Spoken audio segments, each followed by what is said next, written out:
Bismillahirrahmanirrahim. Dewan Pimpinan Cabang Peradi Perhimpunan Advokat Indonesia Ungaran atau Kabupaten Semarang.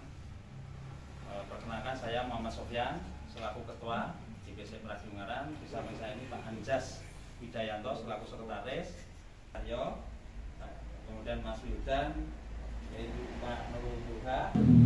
Pemberitaan di seminggu terakhir kurang lebih yang kemudian juga viral di media sosial terkait dengan adanya insiden yang kami menyebutnya sebagai insiden di Kalongan, Ungaran Timur, Kabupaten Semarang, yang kemudian diketahui dalam cuplikan video dalam insiden itu menyebutkan ada istilah lawyer, advokat, dan peradilan.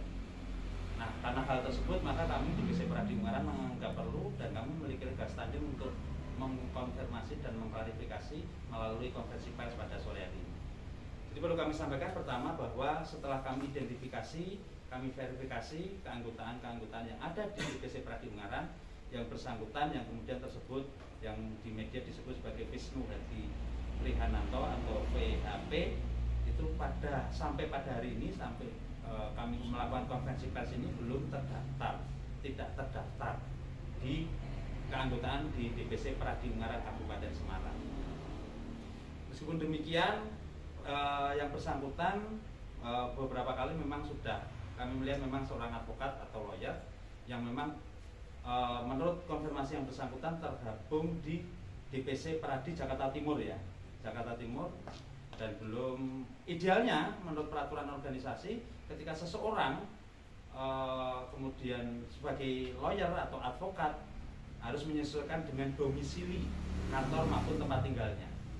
Nah, yang bersangkutan ini diketahui seperti media sudah di viral di media bahwa bersangkutan itu tinggal dan berdomisili hukum di Kabupaten Semarang, maka idealnya harus melaporkan, mendaftarkan ke kantor kami agar bisa terverifikasi ke kantor kami.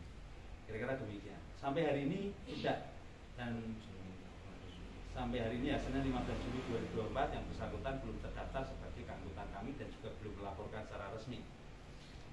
Nah, rekan-rekan semuanya, bahwa perlu kami sampaikan jika kemudian seseorang yang kemudian sebagai advokat atau lawyer khususnya yang tergabung dan terafiliasi dengan Peradi, khususnya Peradi kami DPC Ungaran, maka kami DPC menerapkan beberapa standar yang kemudian mengacu pada undang-undang advokat maupun kode etik, sehingga kami berusaha memastikan jika ada advokat atau lawyer yang terafiliasi tergabung di DPC Peradi Ungaran, maka menjadi kewenangan kami untuk melakukan pembinaan, dan kami konsisten untuk bagaimana menegakkan etik, bagaimana untuk kemudian seorang advokat itu bisa bersikap profesional dan menjaga integritas baik dalam menjalankan profesinya, sedang menjalankan profesinya, maupun dalam attitude kehidupan sehari-hari.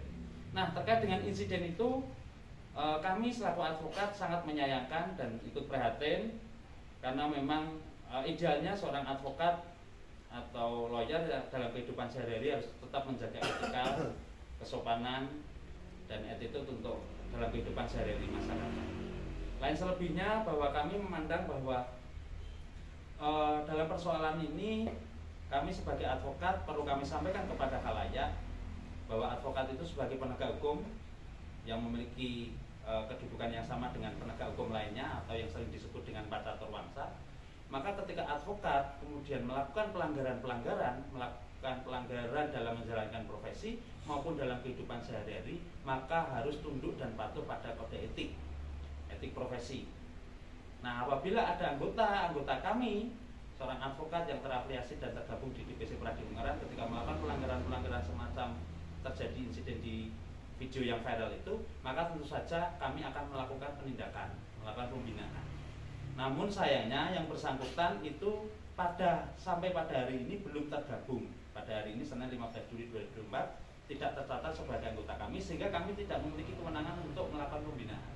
Sehingga kami ada beberapa mekanisme internal yang dapat kami terapkan. Kami ada dewan etik yang kemudian nanti ada kewenangan dari dewan etik untuk kemudian melakukan pembinaan terhadap anggota-anggota kami yang kemudian di lapangan dalam kehidupan sehari-hari maupun dalam rangka menjalankan pekerjaannya melanggar batas-batas etik.